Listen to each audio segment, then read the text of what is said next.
جس طرح چاہے. معراج پہ اسراء پہ عبد ہی اپنے بندے کو لے گیا.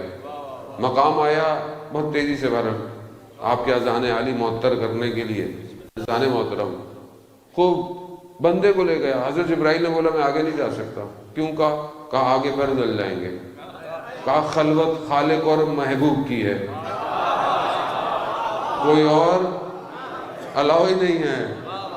خلوت ہے، وہ بھی ایسی جگہ جسے قرآن کہہ رہا ہے کعبہ قوسین، یعنی 2 تیر کمان جب کھچیں قربت اتنی ہو. خدا ہمیں کیا پتا یہ کیسی قربت ہے، اب ہم تو نہیں سمجھ سکتے. کہا بھاسا ایک مقام ہے یہاں خالق اور محبوب ہے اس کا. اب اس کی مرضی کہ وہ اپنے محبوب سے کس لہجے میں بات کرے.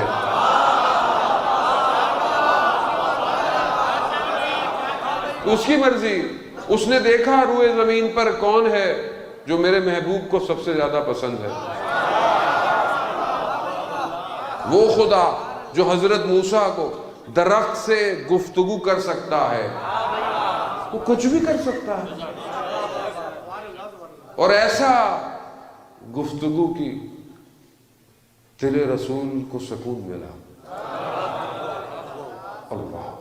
ہم شاعر لوگ آگے نکل جاتے ہیں. اصل میں جو ہے اتنا رہو، خام خواہ واہ واہ کے چکر میں حد پار نہیں کرو. مگر قرآن سے زیادہ کوئی کلام ہو سکتا ہے تو تمہارے کلام قرآن جیسے ہونے چاہیے نا. یہی تو مسئلہ ہے. ہمارا مسئلہ یہی ہے. اور اہل بیت فرما گئے کہ جو ہم سے آگے نکلا وہ بھی گیا، جو ہم سے پیچھے رہا وہ بھی غرق. جو سوار ہوگا کشتی میں وہی چلے گا، وہی بچے گا. بہتر ہے اپنے آپ کو روٹیٹ کریں، تھوڑا سا پیچھے پیچھے آؤ، جیسا ہے ویسے رہو. وہ بتاؤ جو ہے. نہیں سمجھ میں آتا تو نہیں کرو، کوئی مشکل تو نہیں ہے. خدا نہ خواستہ عزیزان محترم، معاملہ نقصان اپنا ہے، کسی کا بھی نقصان نہیں ہوتا، اپنا نقصان. ولایت اطاعت میں ہوتی ہے. مثال کیا ہے؟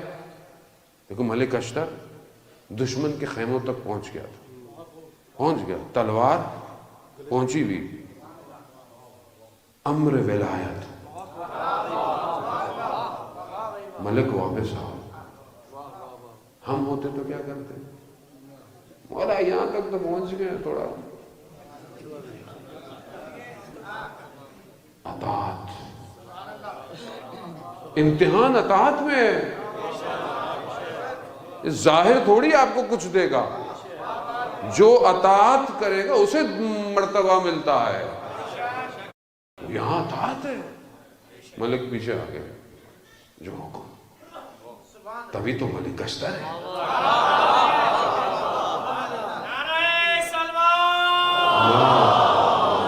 صلی اللہ محمد.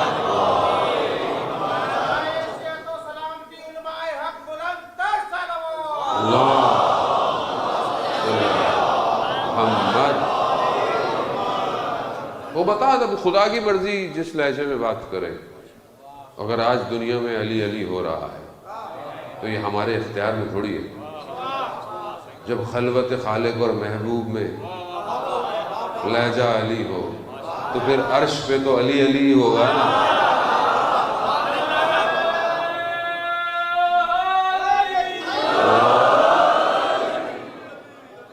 تعصب نہیں، دور نہیں کریں کہ ہاں وہ تو کم مانتا ہے. نہیں، یہاں کم اور زیادہ نہیں ہوتا. یہاں قطرہ بھی حب علی ہو جہنم نہیں جلائے گی. ہم کیوں لوگوں کو بھگا دیتے ہیں؟ وہی آپ کے تو آپ یوں کرتے ہیں، آپ یوں مانتے ہیں، آپ یوں. ہم کون ہوتے ہیں؟ ہم کون؟ یہ سخیوں کا دربار ہے.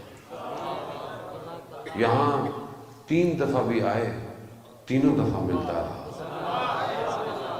یہاں دینے والے ایسے ہیں، شخص آیا امام حسین علیہ السلام سے مانگنے، کیسے؟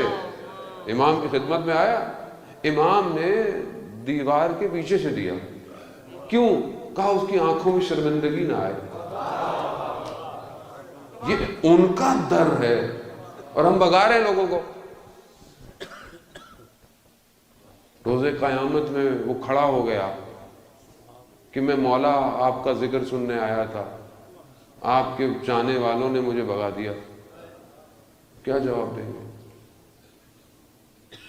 امام کائنات کا امام، جو جیسے مانتا ہے ماننے دیں، اپنا عقیدہ نہ چھوڑیں۔ آپ کو کون کہہ رہا آپ اپنا عقیدہ چھوڑیں؟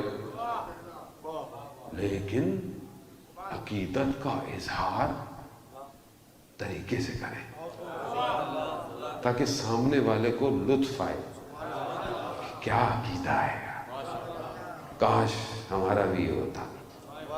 ایسا کریں، لفظ چنیں۔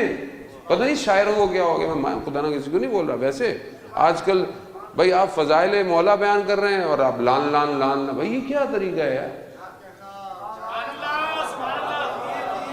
آپ امام کے فضائل بیان کر رہے ہیں یا دشمنوں کی باتیں کر رہے ہیں؟ امام کی فضیلت بیان کرو، امام کیا ہے، امام کیسا، اس کے سجدے کیسے، اس کا سخاوت پن کیسا، اس کی شجاعت کیسی، وہ گھر میں کیسا، وہ باہر کیسا،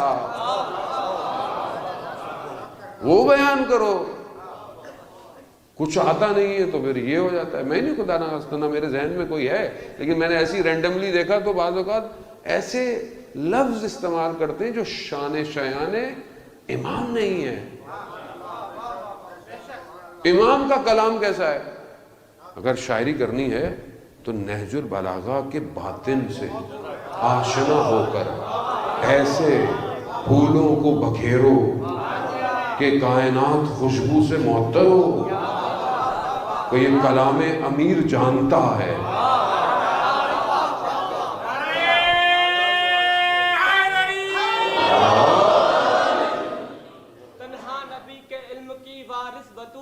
تنہا نبی کے علم کی وارث بطول ہے، اگر پردہ نشی نہ ہوتی تو بالکل رسول ہے۔ نبی کی بیٹی علی کا چین ہے، نبی کی بیٹی علی کا چین ہے، اگر بازار شام میں بالکل فاطمہ۔ چلو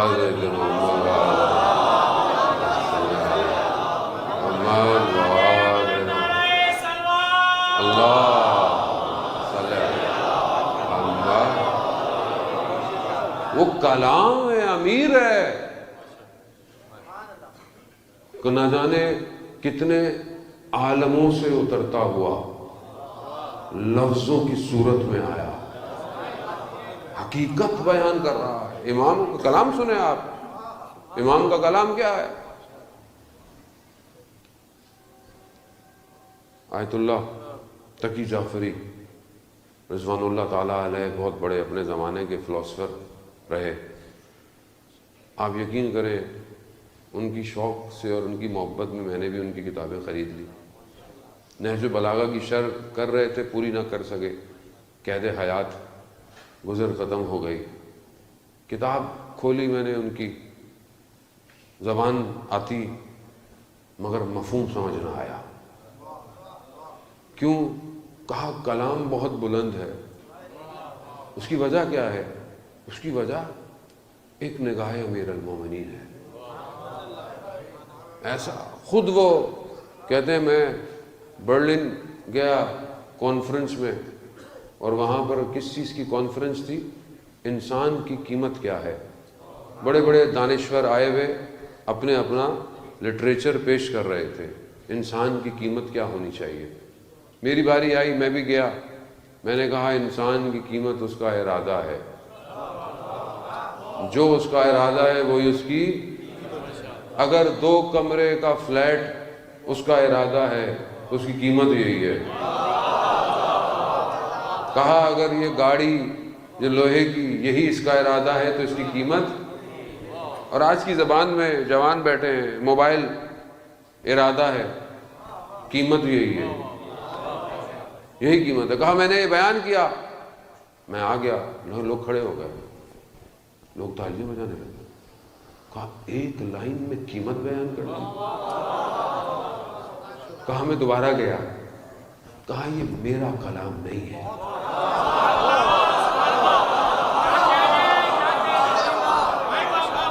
کہا یہ 14 سال پہلے آخری رسول کے وصی کا کلام ہے. وہ کلام ایسا ہے نا، یعنی ساخت وجود انسان سے واقف ہے. تبھی تو خطبہ پڑھو تو ایسا لگتا ہے کائنات سامنے بن رہی ہے. جب اتنا کلام ہو تو شاعری کیسی ہو گئی؟ افسوس ہے عزیزانا، سمجھے نہیں ہم امام کو. امام آج بھی مظلوم ہے، مظلوم ہے. امام کے نام پہ ہم آپس میں لڑتے ہیں، امام کے نام پہ ہم نے اپنے ٹکڑے بنائے ہوئے ہیں. کیا جواب دیں گے قیامت میں؟ منبر رسول کس کام آ رہا ہے؟